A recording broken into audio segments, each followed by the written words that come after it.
So what is next for the New York Knicks? They made the conference finals for the first time in 25 years, which was an awesome accomplishment for their fan base. They beat the Boston Celtics where they were underdogs. They weren't expected to win that series. And they beat Boston 6 games. And as a Celtics fan, I don't make excuses. I don't say, well, Tatum got hurt, and if he came back in game 5, they were going to, come back from 3-1. I didn't see that happening because, we saw Porzingis in the playoffs. He struggled at times. I know he was sick, yada, yada, yada. But even the regular season, when I was watching my team, I'm just going to be honest, they struggled at home and they were showing those bad habits in 2023. And we saw Jaylen Brown and Drew Holiday regress from the 3-point line. And when you're living and dying by the three and you're not knocking them down on a consistent basis, and the New York Knicks did a really good job guarding their two best players in isolation. They were great in those situations. So I'm not here to make excuses for the Celtics and say, oh, the Knicks got lucky. The Knicks were a better basketball team.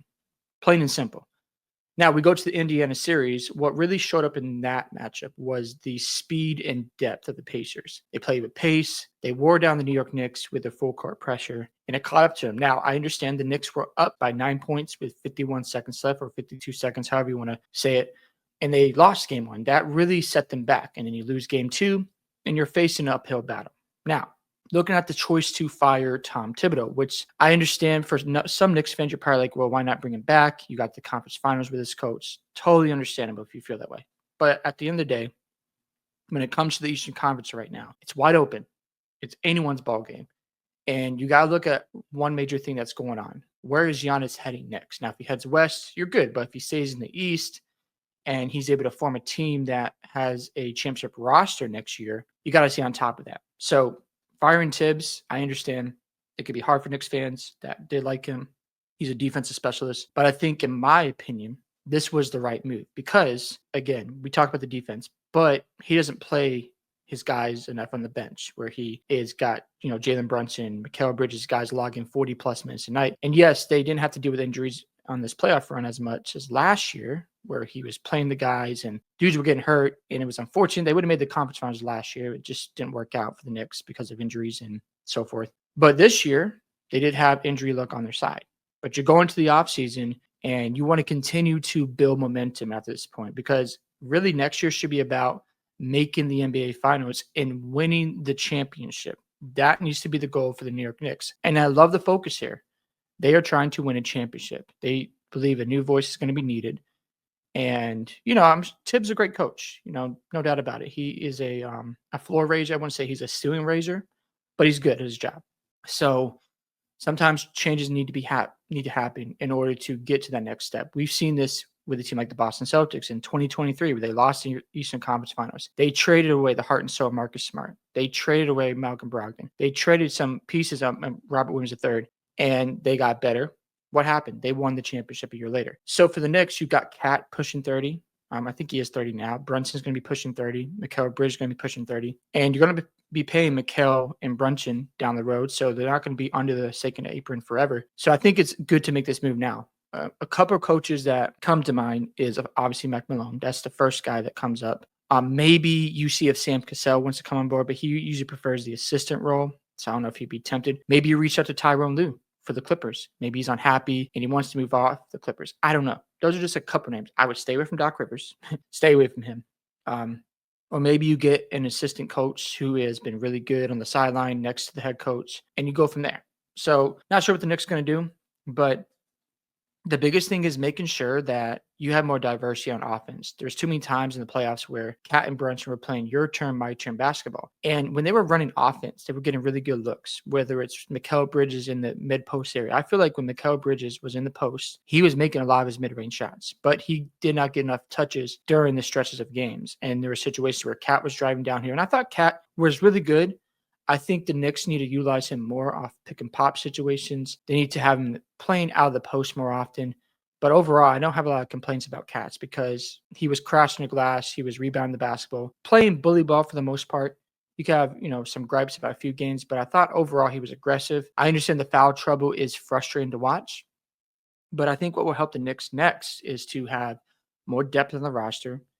And they got to make some hard trades this offseason. Now, I came up with one trade. I want to hear what you guys think from Knicks fans because I think what the Knicks need is like an Aaron Gordon type of player who can guard maybe 1 through 5, but 1 through 4 will be helpful. and give Mikal Bridges and OG Anunoby a break. So I looked up the Pelicans because the Pelicans are looking to move off Zion Williamson and reset everything. So they're looking to sell a lot of their roster.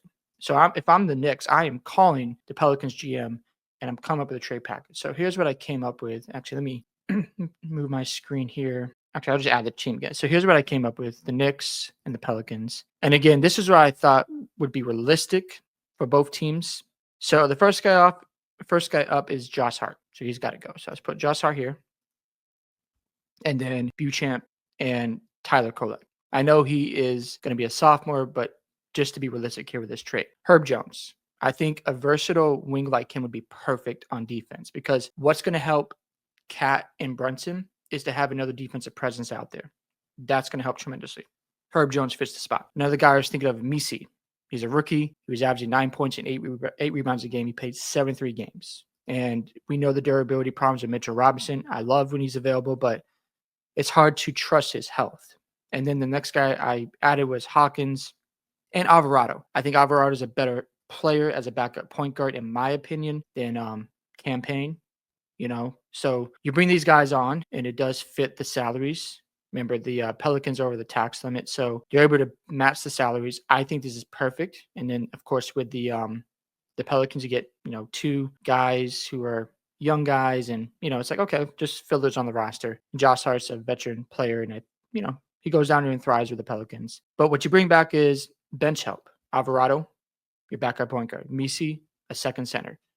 Herb Jones, that's the best part of this trade. Another versatile wing next to OG and Mikal Bridges. You got depth there. You got defensive versatility. And on top of that, and again, maybe Knicks fans don't like this, maybe you consider moving off Mitchell Robinson for some draft capital and another role player. Those are just my thoughts. And then you get a third backup center like Al Horford or Luke Cornett. And then you go into next season looking really good.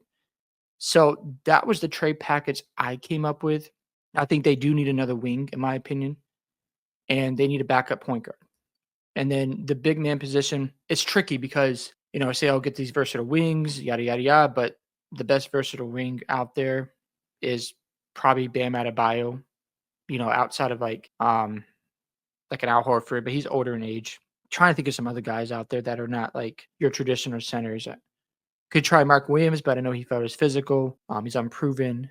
So in my opinion, this would be good for them because, again, you improve your bench. You move off Josh Hart. I know that's tough, but at the end of the day, I think he doesn't fit well with the starting lineup. He's not really good as a three-point shooter. He has his moments. Great at rebounding, great at hustling, and you need that. You need that glue guy. But I think Herb Jones is an upgrade for them. And then you bring him in. You bring some depth. And what I've learned about the NBA playoffs this year is that you need depth in the playoffs. That's how the Pacers and OKC ended up in the NBA Finals, in my opinion. Obviously, they have the talent, but you get what I'm saying. They're able to play a lot of guys and wear the other opponents out. So, Knicks fans, I want to hear what you guys have to say about the firing Tom Thibodeau. What should they do next to improve this roster? Because, in my opinion, I've got the Knicks win the championship next year if they make the right moves this offseason. When I looked at the Karl-Anthony Towns move, I thought it was a great trade because this season he showed he's a reliable second option. I understand the foul trouble. I get all that. But he showed enough in the playoffs for me to get to another conference finals. He was really good in that Celtics series with guarding in space, and he looked really comfortable out there. And then he was aggressive for the most part. His three-point attempts are down. He was really good at rebounding this year. He just needs another center next to him. That really helps him thrive. And I think for the Knicks offense, they need more diversity. That's really what's missing on this roster is just some more bench help, a backup big, and a more durable center. I mean, unless Mitchell Robinson's going to go out there and play 70 games, which would be awesome. Or maybe you give him like the Al Horford treatment where he doesn't play back-to-backs. You manage his minutes and you make sure he's ready for the playoffs. I don't know. But his trade value might be really high this summer because it might be teams out there who are going to need a center like the LA Lakers. Maybe they take a chance on him. I don't know. Thank you guys for watching. Hope you guys enjoyed this video today. I'd love to hear your thoughts about the firing of Tom Thibodeau. What should the Knicks do next to upgrade this roster? Don't forget to like and subscribe to the channel. Make sure you guys also share the video as well. And I'll see you in the next one.